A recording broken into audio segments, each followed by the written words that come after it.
Y'all come on up. And I just want to begin by saying thank you, Mississippi.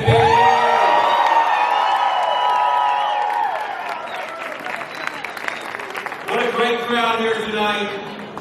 And I want to thank every single one of you. And I got to tell you, this victory sure is sweet.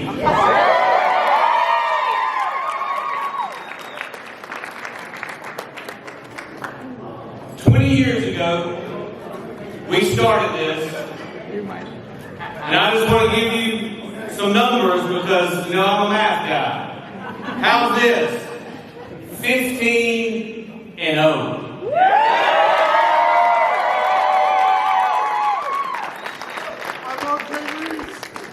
Not too bad for what the Democrat super PAC Mississippi Today called one of the most unpopular governors in America.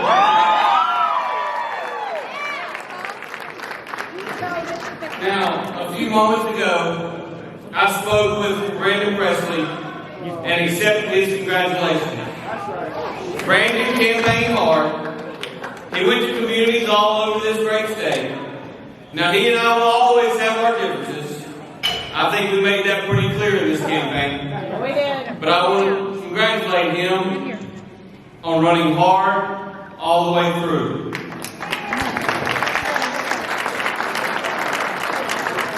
And I got to tell you, I'm not going 1 second further in this speech without saying thank you to the most important voter in the state of Mississippi, and that's Tate Reeves.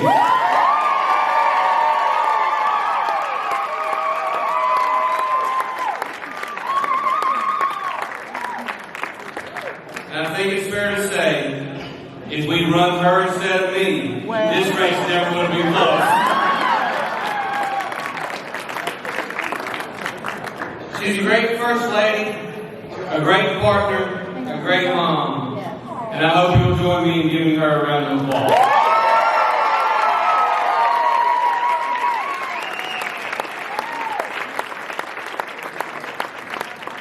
And I also want to say thank you to Tyler, Emma, and Maddie.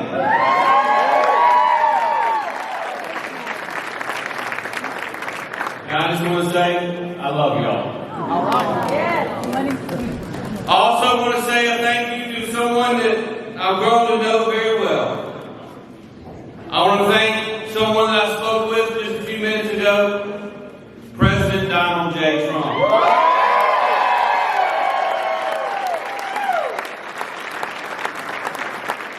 I want to thank him. He was very, very adamant. Please tell the people of this city, I love y'all. And I will tell you, we're going to make sure he carries this city again in 2024. Now, the president was a big help to our campaign, but the real work was done by all of you.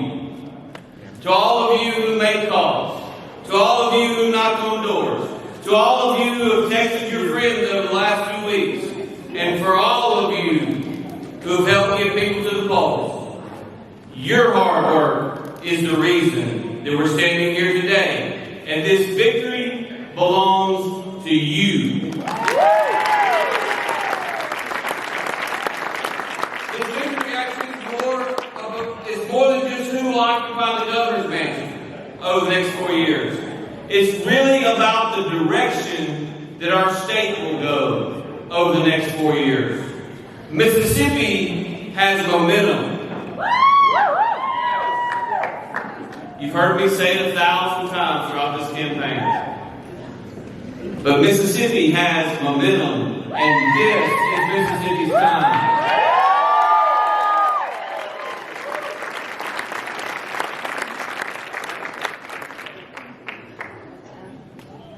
You know, we all now know what it means in a state like Mississippi when you stand up to the national liberals and when you stand up to Joe Biden. That's right. They threw everything they had at Mississippi. $13 million they threw at Mississippi. But guess what? Mississippi did not break. That's right. Mississippi did not bend. Mississippi is not for sale.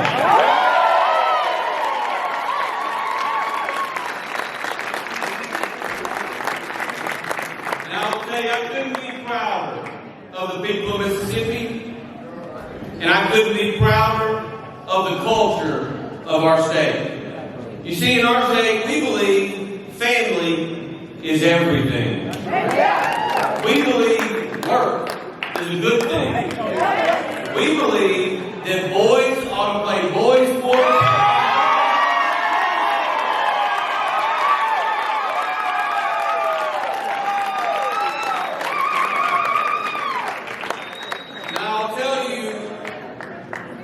I will tell you that the threat to all that we believe is real. And it's real in many ways in the form of what I believe to be the greatest threat to democracy in America. And that is a press that is biased. A press that does not focus on the truth, but focuses on taking sides in political campaigns. That is wrong, and we'll stand up and we'll fight it every single day.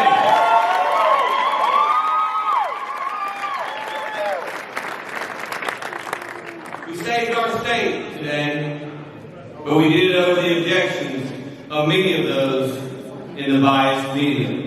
Now, let's talk about what comes next. A few years ago, I spent a lot of time and a lot of energy fighting for education reform in our schools. We demanded that Mississippi put in place the third grade gate to make sure no kid was passed on without knowing how to read at a third grade level before they went to the fourth grade. We put in accountability measures, and it worked. In fourth grade math 10 years ago, our students scored 50th in America. Last year, we were 23rd best in America. 10 years ago, when compared to their peers, our African American students scored 45th best in America. Last year, our African American fourth graders were 5th best. Now, these are great numbers, but we can and we will do even more. I'm going to keep working to improve our schools, and I believe that our kids can continue to do even better. Because at the end of the day, we have the best schools in America, and we're going to continue to fight for our teachers. The other thing I'm going to do starting tomorrow morning, probably about 4 a.m., because that's when I've been getting up here in the last few weeks. Starting tomorrow morning, I'm going to get back on the road, recruiting even more jobs for the great state of Mississippi. We announced over $6 billion in new projects in 2022 alone, and I got news for everybody out there. We ain't done yet.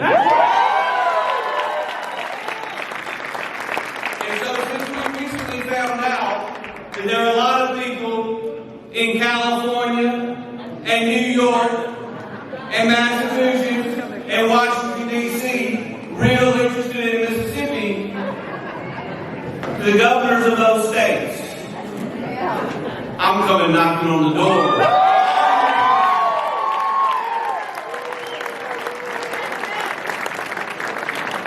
Let's be absolutely honest. 20 years ago, when I asked you to support me as our state's chief financial officer, it took a great leap of faith of the people of Mississippi to hire me for that job.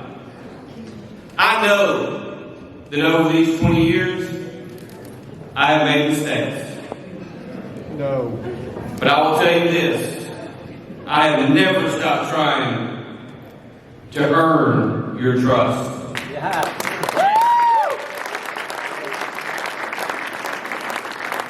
I promise you going forward, I will work hard. I I commit that I will stand firm, and I will do everything in my power to rally our fellow Mississippians. You see, Ely and I were born here. We were raised here. We stayed here. From the time we got married in November of 2001, our goal was to plant our family here where our roots were, and to do all we could to make Mississippi an even better place. I think it's fair to say we've made a difference. But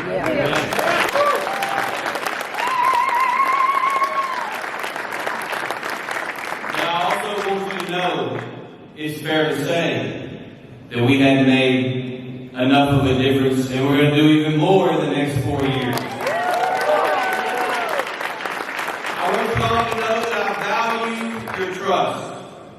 I am humbled by your support. I'm fired up for the next 4 years.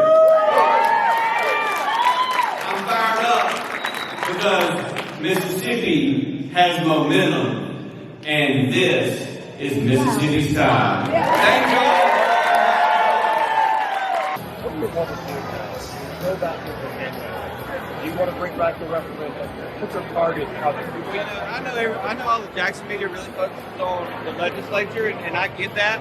But here's what I'm really going to focus on: job creation, bringing better and higher paying jobs to our state. And I'm hopeful that we'll be able to make some announcements in the next 3 to 6 months that are game changers. Look, the fact is, companies all across the country and all across the globe are looking at Mississippi now. And so I'm going to work with our legislative leaders. Lieutenant Governor Hosey, congratulations to him for winning tonight with our incoming speaker. We're going to work together with our legislative leaders to continue to invest in our people, job creation, to continue to invest in workforce development, workforce training. That's really what we're going to focus on over the next 4 years. And we're going to continue to focus on lower taxes, overdose health. Look, it was great to talk to the president tonight. I spoke to him last week as well. Spoke to him earlier this week. The president is focused on the 2024 election. And I appreciate his support. He certainly helped make a difference in turning people out throughout the state. And we look forward to working with him in 2020. I'm sorry.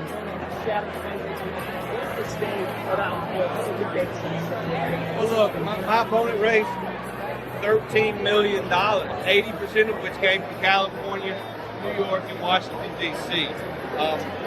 And the people of Mississippi rejected it. They rejected it today. They rejected the far-left radical policies of the Democrat Party, and for that I am grateful.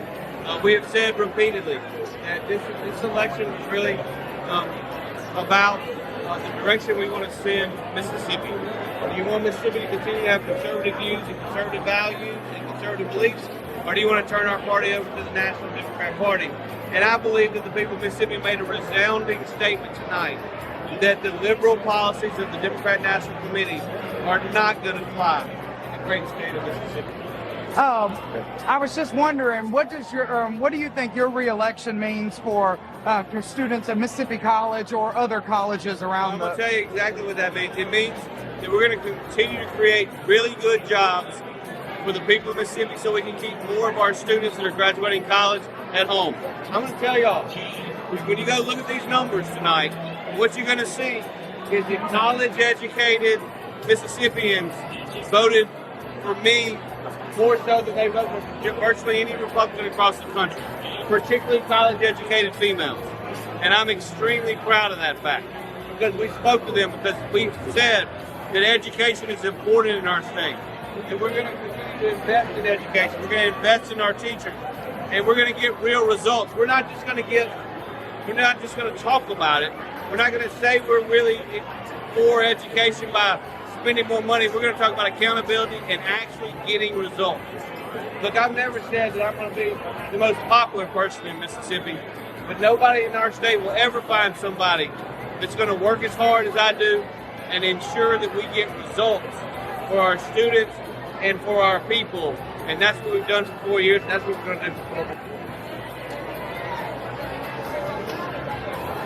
Well, look, as I've said repeatedly, I'm going to be a governor for all of us.